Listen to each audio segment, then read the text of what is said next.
Usually when we talk about a medical diagnosis, there is this innate expectation of precision. Right, yeah. Like it's an exact science. Exactly. It feels almost like engineering. You fall off a ladder, you break your arm, and you go to the hospital. The doctor puts you in front of an X-ray machine, and a few minutes later, there is a glowing, jagged white line on a black screen. Right, there's no ambiguity there. Yeah, the doctor just points a pen at the screen and says, there it is. That is the fracture. It is entirely binary. I mean, it's either broken or not broken. You don't have to debate the X-ray. You don't have to philosophize about the nature of the bone. Exactly. The evidence is clean, it's visible, and, deeply comforting because we inherently crave a reality that can be categorized and placed into neat little boxes. Oh, absolutely. We love certainty. But if you step out of that hospital and into the world of human persuasion, the realm of rhetoric, argumentation, public discourse, suddenly, that pristine X-ray machine is just completely shattered. It's gone. Yeah. We find ourselves navigating a diagnostic landscape that is, well, for lack of a better term, it's murky. You walk around every single day under the illusion that you are making completely independent, highly rational choices. Right. We all think we're so logical. We do. Whether you are sitting in a jury box weighing the fate of a defendant or, just scrolling through a targeted advertisement on your phone or reading a geopolitical manifesto, you feel an overwhelming sense of autonomy. You feel like you weighed the data and arrived at the conclusion entirely by yourself. Which is, frankly, the ultimate cognitive illusion. The muddy waters of human persuasion are effective precisely because the architecture guiding your mind remains entirely out of sight. It's totally invisible. Exactly. The most devastatingly powerful mechanisms of influence, they do not announce themselves, they don't look like an argument, and they certainly don't look like manipulation. They just look like your own spontaneous thoughts. And that is exactly why we're doing this. Today, we are dismantling that invisible architecture. Welcome to the deep dive. We are going to systematically deconstruct the classical enthymeme. The hidden engine of human communication. Yes, the hidden engine. We are looking at this ancient framework, first mapped out by Aristotle, to analyze exactly how arguments are built beneath the surface. We're going to explore how they manipulate our deepest anxieties and how this exact same cognitive machinery operates across, everything. Right, from ancient civic debates in Athens to modern corporate advertising. Right, all the way to biblical exegesis. We are acting as forensic text analysts today. We are tearing down the blueprints of how your mind is guided from point A to point B without you ever noticing the transition. And just a tone check for you listening, this is not a surface-level summary. We're getting to the real structural mechanic here. Yeah, and to dismantle this engine, we really have to start with the foundational mechanics. Aristotle deemed the enthymeme the absolute substance of rhetorical persuasion. That's a pretty heavy title. It really is. And to understand why it holds that title, we have to grasp its definition first. So the enthymeme is defined as a rhetorical syllogism. Okay, a rhetorical syllogism. Right. But to really understand what a rhetorical syllogism is, we need to contrast it with its sterile academic counterpart, the dialectical syllogism. Which belongs to the realm of formal philosophical debate, right? Oh, exactly. The dialectical syllogism is what philosophers use to find absolute truth. So this is the classic Philosophy 101 structure. You build this rigid three-part logical fortress. You've got a major premise, a minor premise, and a conclusion. Yep, the textbook example. Right. It's always the same one. All human beings are mortal. Socrates is a human being, therefore Socrates is mortal. It functions almost like a mathematical proof. It does. It's airtight because it relies on necessary truths. A equals B and B equals C, then A must equal C. Right. You find this in geometry, in metaphysics, in domains where the variables basically never change. But here's the thing. Aristotle recognized a fundamental truth about human existence. Public speaking, legal debates, political speeches, they do not operate in the realm of geometry. Right. A courtroom is definitely not a math equation. Not at all. Rhetoric operates in what Aristotle brilliantly categorized as the contingent domain. The contingent domain. Let's unpack that. So this is the volatile, unpredictable world of human affairs. It covers politics, law, ethics, economics. Mm-hmm. It's a realm defined by contingency, meaning, decisions have alternative outcomes. Human choices can always go one way or another. Right, like a jury might acquit or they might convict. Exactly. Or a nation might declare war or they might sign a treaty. A consumer might buy the electric vehicle or just stick with the gas guzzler. So because the outcomes are inherently fluid, you simply cannot build a rhetorical argument from absolute unyielding certainties. Right. It's kind of like trying to measure a hurricane with a wooden ruler. The tool just doesn't match the environment at all. That is a perfect analogy. Yeah. You can't use an airtight mathematical formula to figure out if, a tax policy will stimulate the economy 10 years from now. Right, there are too many variables. Exactly. So a philosopher uses formal syllogisms to find absolute universal truth in a vacuum. But a rhetorician uses the enthymeme to persuade public audiences in the messy, contingent world we actually live in. And because it exists in this contingent domain, the enthymeme obviously can't be constructed from absolute facts. So what is it built out of? It must be built from two highly specific, flexible materials. Those are probabilities and signs.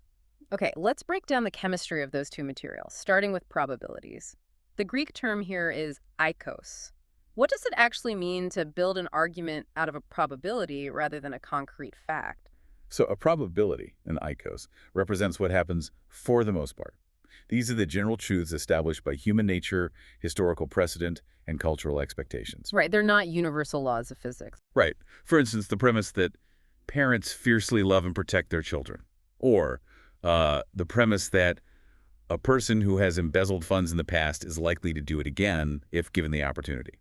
Neither of those statements is an absolute immutable law. Exactly. I mean, there are parents who abandon their children. There are thieves who genuinely reform. But for the vast majority of human experience, those statements hold true. Yes. And because they generally hold true, they build a rational, highly functional baseline of expectation that a speaker can leverage to move a crowd. Right, so it establishes the likelihood of something being true without carrying the heavy burden of absolute proof. Precisely. And then we have the second building block, which are signs or semeion. And Aristotle actually splits these into two very different structural categories. Let's get into that. What's a sign in this context? Signs are empirical, observable markers used to infer a deeper hidden reality. The first category is the refutable sign. This occurs when a speaker takes a highly specific, isolated instance and attempts to claim it represents a universal rule. Okay, so a quick example of a refutable sign. Say you see a politician stumble over their words during a debate, and you immediately infer, oh, this person is entirely incompetent and cannot lead the country. Right, that's a perfect example. You are taking an isolated event, a momentary loss of composure, and treating it as a universal sign of intellectual failure. And Aristotle warns that this kind of argument is logically frail. I mean, it can be easily dismantled by an opponent who simply points out alternative explanations. Right, like maybe the politician was suffering from a migraine or the teleprompter just failed. Exactly, it is highly refutable. However, the second category is the infallible sign, the techmerion. This is a sign that functions as a complete, irrefutable proof. Because the relationship between the physical sign and the underlying reality is biologically or physically absolute. Yes. So if you see someone walking on the street with a visible bleeding compound fracture in their leg, that is an infallible sign that their bone is broken. The proof is complete. Right, you don't need a philosophical debate about it. If the fact of the infallible sign is true, the argument is sealed. So the order is constructing their rhetorical syllogisms out of these probabilities and signs. But there is a massive defining structural difference between the philosopher's formal syllogism and the rhetorician's enthymeme. And this structural difference is entirely dictated by the psychology of the audience, right? Yes, exactly. Aristotle points out something about public audiences that sounds, honestly, a bit jarring to our modern sensibilities. He categorizes them as untrained thinkers. Yeah, that carries a pretty elitist tone today. It really does. But his observation was purely cognitive and deeply pragmatic. He recognized that public audiences, whether it's a massive assembly of citizens in ancient Athens or a modern demographic mindlessly scrolling through social media, they are incredibly prone to cognitive fatigue. Right, they just can't handle multi-tiered, cascading logical syllogisms. Exactly. If a speaker stands at a podium and painstakingly walks the audience through every single step of a formal categorical syllogism, stating the major premise, defending the minor premise, and meticulously drawing the conclusion, the crowd will simply lose the thread. Their minds will wander, they'll become bored, frustrated, and ultimately they just won't be persuaded. Precisely. So, to combat this inevitable cognitive fatigue, Aristotle introduces what we can call the brevity rule. The brevity rule. If you want to hold the attention of the masses, you cannot show them all the math. Right, don't show the math. The brevity rule mandates that an effective enthymeme must intentionally consist of fewer propositions than a formal syllogism. So the speaker is deliberately leaving things out. Yes, the speaker must deliberately omit structural premises, specifically omitting what Aristotle terms familiar facts. Familiar facts. So if a proposition is a familiar fact, something the culture already broadly understands and accepts, the speaker shouldn't insult the audience's intelligence by stating it aloud. Or waste their time. The speaker essentially trusts the hearer to add it themselves. Think about how this plays out in everyday conversation. Like, if I want to convince you to bring an umbrella, I don't say major premise. Whenever dark, heavy cumulonimbus clouds gather in the sky, precipitation is overwhelmingly likely. Minor premise. There are heavy cumulonimbus clouds gathering above us right now. Conclusion. Therefore, it is going to rain, so you should bring an umbrella. Right, you would sound like a robot, and whoever you were talking to would have stopped listening halfway through your major premise. Exactly. Instead, I just point up and say, look at those clouds, grab an umbrella. I state the evidence, the sign, and the conclusion. I completely suppress the major premise about atmospheric science because, well, it is a familiar fact. Yeah, we all know what dark clouds mean. And for anyone looking to spot these condensed arguments in the wild, the framework provides specific linguistic markers, or textual anchors. What are we looking for? You were looking for connective tissue. Words like for, because, therefore, and since. So when you encounter those words in a speech, an article, or an advertisement, the author is offering a proof. They are explicitly linking a conclusion to a premise. And almost without fail, the presence of those words indicates that something massive is being left unsaid. Now, I have to pause here and challenge the underlying philosophy of this, because logically speaking, isn't intentionally leaving out facts just a dressed-up way of dumbing down the argument for the masses? That's a fair question. I mean, Aristotle claims that the purpose of rhetoric is to defend truth and uphold justice in the civic sphere. But deliberately hiding the structural load-bearing walls of your logical argument seems inherently deceptive. It feels like a vulnerability in the system, not a strength. That is the most natural objection to raise, but it actually misunderstands the neurobiology of how humans process information. If we connect the brevity rule to the deeper landscape of cognitive psychology, we realize that the intentional omission of a premise is not a bug in the communicative system. It's a feature. It is the defining feature. In fact, it is the single most powerful mechanism of the enthymeme. The space left by that missing premise is not a void. It is an active, highly charged psychological battleground. Wow, okay. It is the exact location where either genuine, authentic persuasion takes root, or where spurious, manipulative deception basically hijacks the mind. Let's examine authentic persuasion first. Aristotle understood that brevity relies on a magnificent cognitive exploit, the phenomenon of co-creation. Co-creation? Yes. Humans are fiercely independent creatures. We really resist being told what to think. We are most deeply persuaded when we believe that a truth has been organically demonstrated to us, allowing us to discover it ourselves. Right, we want to feel smart. Exactly. So when a universally recognized familiar fact is deliberately left out of an argument, the audience does not experience a frustrating logical gap. Instead, their brains immediately and subconsciously rush in to supply the missing premise from their own shared cultural or experiential knowledge. Our framework describes this as a lively cognitive effect. It generates this profound psychological pleasure of intelligent anticipation. Think about the mechanics of a really good joke. Right. If a comedian has to explain the punchline to you, the joke is completely ruined. Oh yeah, there's nothing worse than explaining a joke. Right. The humor, the rush of dopamine, it comes from your brain bridging the gap between the setup and the punchline in a fraction of a second. You feel a surge of satisfaction because you got it. And the enthymeme operates on that exact same neurological pathway. It does. When the speaker says, Socrates is mortal because he is human, the audience instantly fills in the blank. Right. Because all humans are mortal. And the implications of that for human persuasion are just staggering, because by leaving that blank space, the speaker isn't just saving time, they are actively forcing the audience to co-author the conclusion. And that fundamentally alters the dynamic of the argument. You are no longer a passive receptacle receiving a lecture. You are an active participant in your own persuasion. And think about how difficult it is to argue with yourself. Exactly. An audience is highly skeptical of premises handed to them by a politician or a salesman.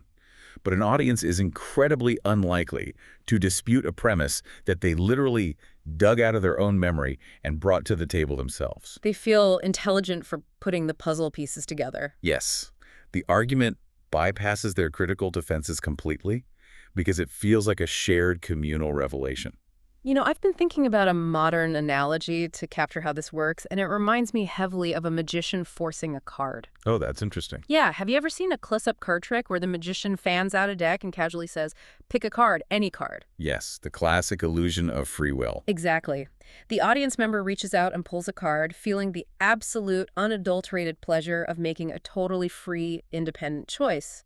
They truly believe they could have picked any of the 52 cards. But the reality is that the physical structure of the deck, the subtle pressure of the magician's thumb, the microscopic visual cues, the entire architecture of the interaction dictated the outcome from the very beginning. Right. The audience member feels totally free, but the invisible structure of the trick guaranteed they were going to pull the 7 of spades. That analogy captures the mechanism flawlessly. The blank space left by the suppressed premise is the forced card. That is wild. Yeah, and when the enthymeme is deployed ethically, for authentic persuasion, the speaker is forcing a card that happens to be a genuine, universally accepted truth, gracefully leading the audience to a socially beneficial conclusion. And here's where things get dark. That exact same hidden architecture can be flawlessly inverted and weaponized for spurious deception. Absolutely.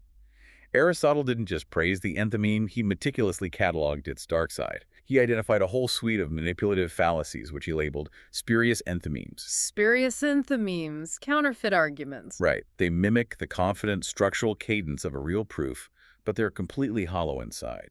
They use the blank space not to invite the audience into a shared truth, but to force a lie past their cognitive defenses. Let's deconstruct how this manipulation operates in practice, starting with one of the most pervasive tactics, the fallacy of omission. This is a big one. This strategy relies on stripping away vital contextual variables. The speaker takes a highly specific, conditional probability, something that is only true under very specific circumstances of time, place, or mitigation, and aggressively presents it as an absolute universal law. It's the rhetorical equivalent of taking a quote completely out of context. You strip away the mitigating circumstances, and the audience, experiencing that rush of intelligent anticipation, just assumes the universal rule applies across the board. It's incredibly deceptive. Another devastating variation is the abuse of an isolated sign. We discussed refutable signs earlier. Right.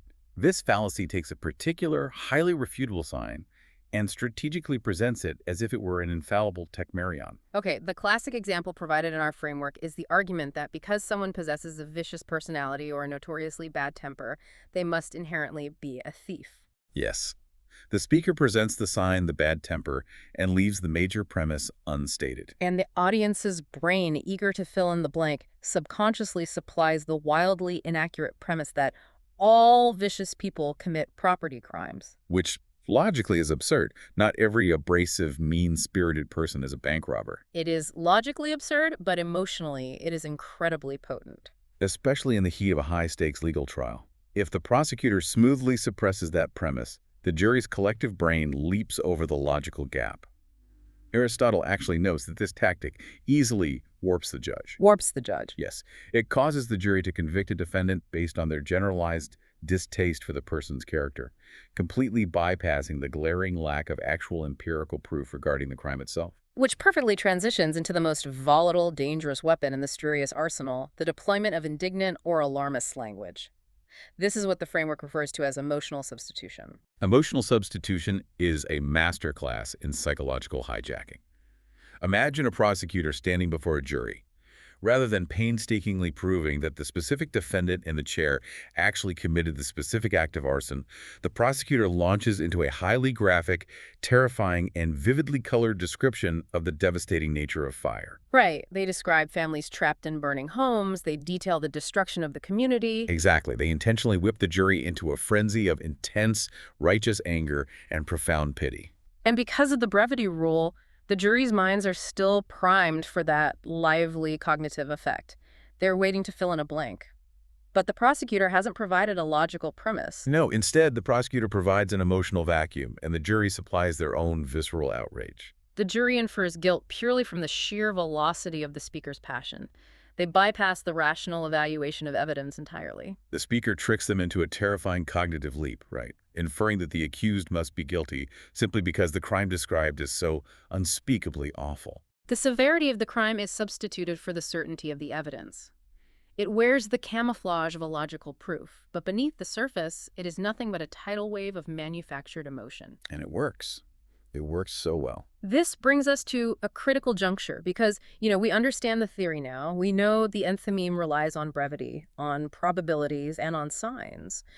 We understand the profound psychological exploit of co-creation, and we've seen how that blank space can be weaponized to warp reality through emotional substitution and the fallacy of omission. But the real question is, how do we defend against this? The framework provides a very clear answer by acting as forensic text analysts. To navigate this landscape, we have to rely on a systematic three-step forensic methodology designed to dismantle any argument, whether it was delivered in an ancient Athenian amphitheater or pushed to your smartphone via an algorithm yesterday. It is a manual for cognitive bomb disposal. That's a great way to put it. Let's treat it exactly like that, a bomb squad manual, because if you want to critically consume modern media, you need to know how to diffuse these arguments before they detonate in your mind. Right. So the first action the bomb squad takes is identification. Identification is about locating the tripwire. You cannot defuse the device if you don't know where the explosive mechanism is housed. So you are scanning the text for the rhetorical proof. As we established, you are hunting for those explicit textual anchors, the causal connectives like for, because, therefore, or the conditional since. When you spot those, you have found the boundaries of the argument. You also have to identify the contingent domain, right? You need to know what building the bomb is located in. Precisely. What realm of human affairs is the speaker attempting to manipulate? Are we dealing with national security, consumer technology, public health, theological doctrine? And establishing the domain is crucial because it tells you what specific types of cultural probabilities or emotional signs the speaker is likely to exploit. Exactly. Once we've found the tripwire and identified the domain, we move to the most difficult surgical phase, reconstruction. This is where we attempt to map the hidden logic. Reconstruction requires forcing the invisible architecture into the glaring light of day. You have to take this brief, punchy, rhetorically smooth statement and mechanically expand it back out into a clunky, formal, three-part syllogism. You are isolating the wires. First, you isolate the stated conclusion. What is the specific action or belief the speaker is demanding from you? Then you isolate the stated premise. What explicit observable evidence or justification did they bother to provide? And finally, you search for the hidden explosive, the suppressed premise. You have to ask yourself a very rigid, logical question. What absolute universal belief must be true in order for their stated evidence to logically justify their stated conclusion? Right. What is the massive unstated assumption they're forcing my brain to supply? After you reconstruct the argument and drag that hidden premise out of the shadows, you move to the final phase, evaluation. You analyze the diffused components to see how the mechanism was designed to work. And evaluation happens on several distinct axes. First, you examine the structural basis. Look at the foundation of the argument. Is it built on a fluid, generalized probability in Acoust, or is it attempting to anchor itself to a concrete sign? Okay, structural basis. Got it. Second, you analyze its strategic objective. You must determine if the argument is functioning as a demonstrative enthymeme or a refutative enthymeme. We need to unpack those two strategic objectives deeply because the psychological difference between them is massive. It really is. So a demonstrative enthymeme is fundamentally constructive. It builds an independent line of positive reasoning by linking compatible statements together. Right. It says, because X is true, Y is also true, therefore we should do Z. It builds a positive, affirmative case for a specific action. But a refutative enthymeme is entirely destructive. It is an attack mechanism. Right, an attack mechanism. Yes. A refutative enthymeme disproves a proposition by deliberately joining wildly incompatible statements. It doesn't necessarily build a case for its own solution. Instead, it proves that the opponent's claim is logically or physically impossible by violently pairing their claim with a glaring, incompatible fact. Now, Aristotle explicitly notes that refutative arguments are significantly more persuasive to human audiences. Why is that? Why does destruction persuade us more easily than construction? It basically comes down to cognitive processing speed and the power of the contrast effect. When a speaker builds a long, demonstrative case, the audience has to hold multiple positive variables in their mind simultaneously. Which takes work. Exactly. But a refutative argument relies on sharp side-by-side contrast. When two violently opposing ideas are placed immediately next to each other, the human brain perceives the logical dissonance instantly. It functions like a stark visual counterexample. Oh, I see. You don't need 1,000 words to prove a man isn't a vegetarian if you can just show a photograph of him eating a steak. Exactly. The side-by-side contrast destroys the opponent's position in a fraction of a second, generating a massive surge of that intelligent anticipation we discussed. And the final piece of the evaluation phase is looking at stylistic delivery, right? Yes. How did they dress up the bomb? Mm. Did the speaker utilize antithesis, sharp, polarizing language or vivid metaphors to make the underlying logic feel more graphic, visual, and emotionally active? So that is the complete bomb squad manual. Identification, reconstruction, evaluation. It's a powerful tool. It is elegant in theory, but I really want to test this under pressure. It's one thing to analyze ancient Greek debates in a textbook, but modern discourse is a totally different animal. It is fast, chaotic, driven by algorithms, and optimized for 5-second attention spans. Sure. Does this ancient framework actually hold up when we apply it to modern, highly engineered persuasion? Let's move into our textual case studies and apply this 3-step methodology to real-world examples provided in the focus material. And a vital clarification before we begin deconstructing these texts. As forensic analysts, we are maintaining absolute political and ideological impartiality. We are not endorsing, condemning, or debating the actual policies or products mentioned in these examples. Our sole objective is to clinically dismantle the structural rhetoric. Right. We are just looking at the wiring, not taking a side on the politics. Let's start with a high-stakes scenario. Case study 1. Modern politics, specifically dealing with national security. Here's the text of the argument. We must increase our national defense budget because our geopolitical adversaries are actively modernizing their cyber warfare capabilities. Okay, so we initiate phase 1, identification. Yeah. Where's the tripwire? It is glaringly obvious here, the explicit causal connective because. Right, because. The entire argument hinges on that single word linking two concepts. Exactly. And the contingent domain is geopolitical strategy, federal economics, and national security, a realm defined by extreme complexity and high uncertainty. Phase 2. Reconstruction. We have to map this logic out into a 3-part structure. The stated conclusion is the demand for action. We must increase our national defense budget. The stated premise, the evidence offered, is the external threat. Our geopolitical adversaries are actively modernizing their cyber warfare capabilities. Now comes the critical work. What is the hidden explosive? What is the suppressed premise the politician is relying on the public to instantly supply? Right. To bridge the gap between foreign cyber threat and increased general defense budget, the audience must subconsciously supply the premise that an untargeted increase in general national defense funding is the primary, guaranteed, and only effective mechanism to neutralize highly specific modern cyber warfare threats. And when you pull that premise into the light, you realize how massive a logical leap that really is. Well, yeah. Brings us to phase 3, evaluation. Let's examine the structural integrity of this argument. Yeah, this is a textbook example of the fallacy of omission operating on a grand scale. It is. The argument takes a very real, very complex, modern threat, cyber warfare, and strategically simplifies the solution to force a traditional policy outcome.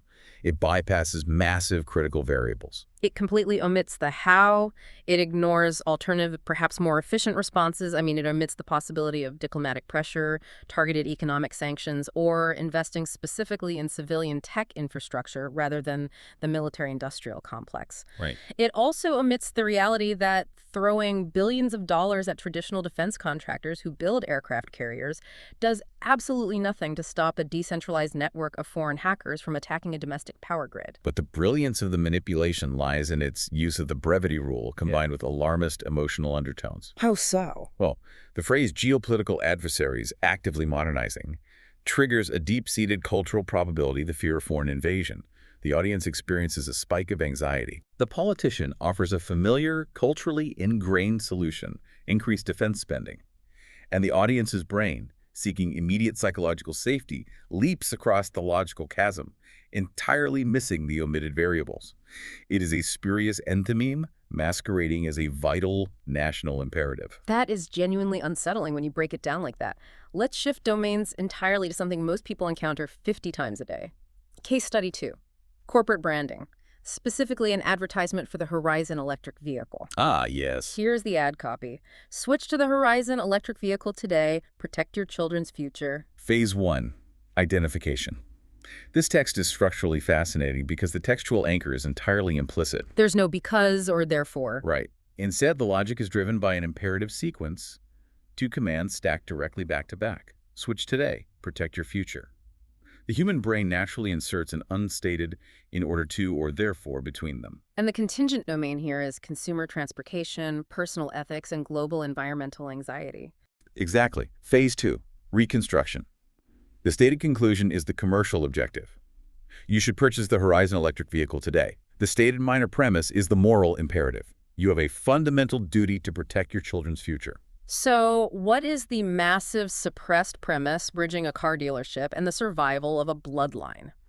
The audience is forced to supply the underlying assumption that purchasing this specific luxury consumer product, the Horizon EV, is a direct, necessary, and uniquely capable action that guarantees long-term global environmental stability, which in turn secures the biological future of their specific offspring. And it sounds utterly ridiculous when you say it out loud, doesn't it? It really does. Phase 3, evaluation. How does this ad manipulate the consumer's perception of reality? The manipulative genius here is the weaponization of an isolated sign combined with intense emotional substitution.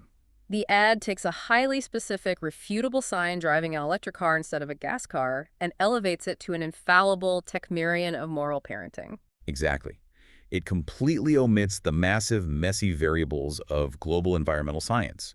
It ignores the carbon footprint of lithium mining required for the battery, the energy grid powering the charging stations, and the overwhelming reality that global climate trajectories are largely dictated by international industrial policy, not a single family's driveway. It distills a terrifying, insurmountable global crisis down to a single, manageable commercial transaction. And it uses alarmist emotional language, protect your children's future, to trigger a deep biological instinct. The consumer feels a spike of parental guilt combined with environmental anxiety. The ad offers an immediate release valve. The consumer experiences the lively cognitive effect of co-creation, believing they are taking a profound ethical stand. But the logical architecture of the ad has simply hijacked their parental instincts to force a high-ticket retail sale. They turn a commercial purchase into a life-or-death moral duty. It's incredibly effective marketing, but structurally it is purely manipulative. We've seen how the Enthymeme manipulates modern politics and commercial advertising. Let's take a massive leap back in time and shift domains completely to look at our final example. Case Study 3 takes us into the ancient world of biblical exegesis. We are looking at the first epistle of John, chapter 1, verses 1 through 5. This text is trying to establish the reality of the incarnation. Let's read the specific progression of the text. That which was from the beginning, which we have heard, which we have seen with our eyes, which we looked upon and have touched with our hands. We proclaim also to you, so that you too may have fellowship with us. This is the message we have heard from him and proclaim to you, that God is light, and in him is no darkness at all. All right, phase 1, identification. We are looking for the tripwires. The primary logical hinge here is the connective phrase, so that. So that. In the original Greek, this is the word haina, which functions as a demonstrative connective indicating purpose and result. And the contingent domain is radically different here. We are dealing with theological epistemology, historical testimony, and the nature of the divine. Phase 2, reconstruction. The stated conclusion is the author's primary objective. You should enter into active fellowship with us and with God. The stated premise is the historical claim. We are proclaiming a reality that we have personally heard, seen, and physically handled. So what is the suppressed premise? What is the audience being asked to understand?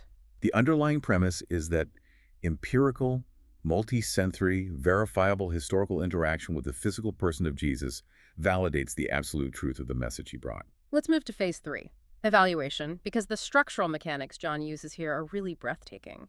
Consider the structural basis. John is not relying on a fluid probability. He's not saying it's highly likely that God exists. No, he is aggressively stacking sensory signs. Yeah. Heard, seen, looked upon, touched with our hands. Why does he stack them like that? Why isn't one sense enough? Because he is deliberately constructing an infallible sign, a techmerion.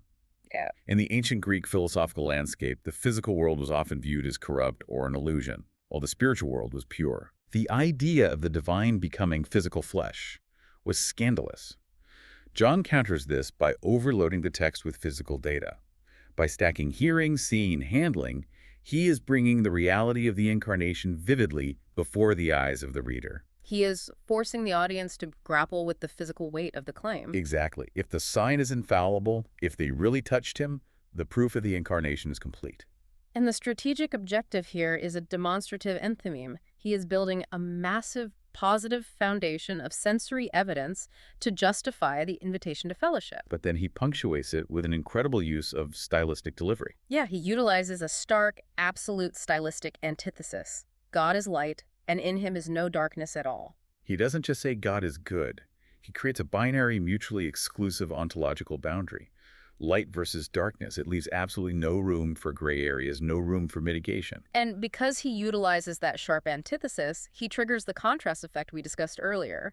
The audience's brain instantly grasps the absolute purity required for this fellowship. Right. John uses the exact same cognitive machinery, the brevity, the signs, the lively effect of the mind, connecting the sensory evidence to the divine reality. But he uses it to establish a truth that is fundamentally different from a car commercial or a political budget. Which opens the door to a profound philosophical question, bringing us to Section 5, the horizon of truth contrast. We've established that Aristotle identified this cognitive machinery in the civic assemblies of ancient Athens.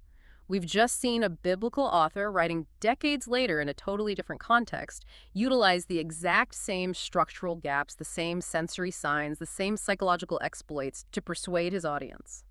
The architecture is identical. It is identical. Does that mean their underlying worldviews are the same? Not at all. In fact, observing how they use the identical tool exposes a massive, unbridgeable divergence in their worldviews. We have to evaluate Aristotle's philosophical landscape first. Aristotle's entire system of civics and rhetoric operates within an immanent framework. It exists entirely on a horizontal plane. When you say horizontal plane, you mean that truth, in the Aristotelian civic sphere, is determined by human consensus. It's about what the crowd can be convinced to accept. Exactly. For Aristotle, the ultimate goal of persuasion is political consensus, social honor, and the pragmatic management of a functioning city-state. It is a completely human-centric horizon. So, because he is dealing with the contingent domain, the rhetorician must rely on eikos-fluid human probabilities. Right. To win a debate in Athens, the speaker has to deeply analyze the crowd, figure out what prejudices, fears, and beliefs they already hold, and meticulously adapt the premises of the argument to match the crowd's existing worldview. So, in Aristotle's world, truth in the public square is essentially whatever you can convince 51% of the assembly to vote for on any given Tuesday. That's a good way to put it. It is entirely bound by the limits of human negotiation. But when you examine the New Testament discourse, you are encountering a transcendent framework. The biblical authors are undeniably utilizing the exact same structural tools. They use enthymemes, they use sharp antithesis, they deliberately omit premises to actively engage the audience's mind, but the core difference is the anchor point of their premises. That is the critical contrast.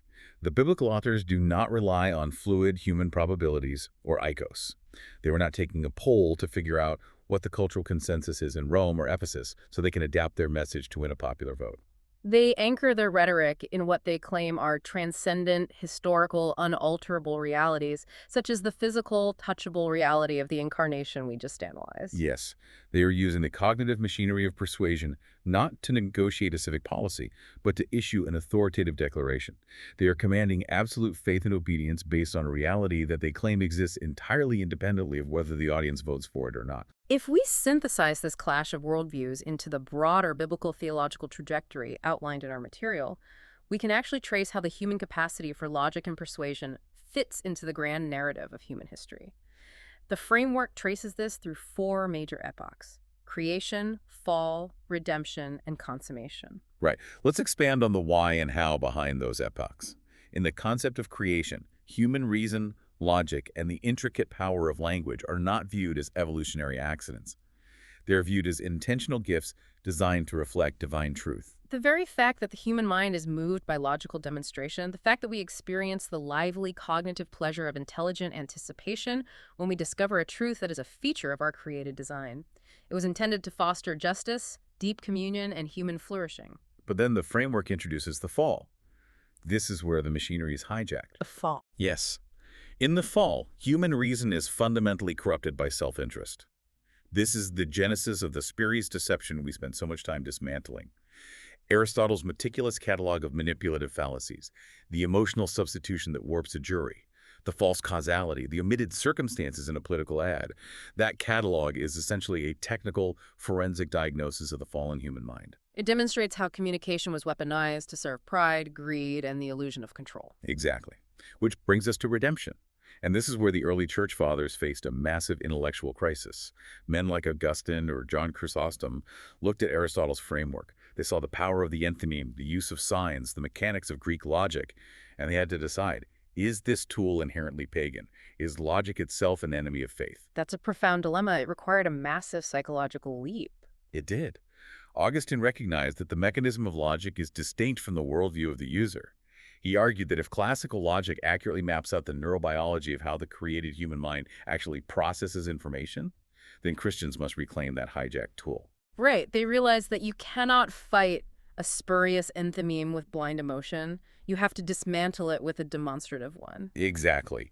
They used the rule of brevity and maxims to vividly engage their congregations, and they utilized the systematic side-by-side contrast of refutative arguments to surgically dismantle the manipulative logic of heretical teachings. They believed that the incarnate logos redeemed human speech, allowing rhetoric to serve as a powerful, transparent servant to truth, rather than a master of deception. Which points toward the final epoch in the framework, consummation. This represents the ultimate horizon where the epistemological fog lifts. It is the theological concept of a reality where every deceptive illusion, every spurious argument, and every hidden manipulative premise is permanently dragged into the light and unmasked in the presence of absolute divine truth.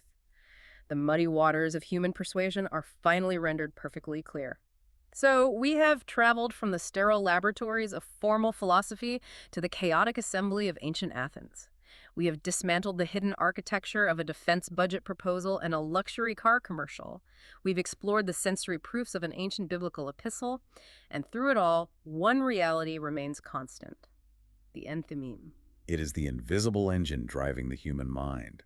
The structural machinery of persuasion, the probabilities of the signs, the profound power of leaving a premise unspoken so the audience co-authors their own conviction has not changed in over 2,000 years. And realizing that is both terrifying and empowering, because understanding exactly how that machinery operates is your only genuine defense against manipulation. It is the bomb squad manual you need to navigate a world that is constantly trying to bypass your rational defenses. You cannot defend yourself against a weapon you cannot see. Which brings us to a final provocative thought for this deep dive, something for you to genuinely grapple with as you re-enter the noise of the modern world. The next time you are reading a political manifesto or watching a slick campaign ad or scrolling past a highly emotive corporate branding video, I want you to change how you consume the information. Right. Be active, not passive. Exactly. Do not just look at the vibrant images they are showing you. Do not just listen to the carefully focus grouped words they are speaking. Look closely at the blank space they deliberately left behind. Force yourself to ask, what is the missing premise? What are they relying on me to supply? Because the most dangerous, life-altering arguments you will ever encounter aren't the ones being shouted at you from a podium or a screen. The most dangerous arguments are the ones you are quietly, unknowingly finishing in your own head.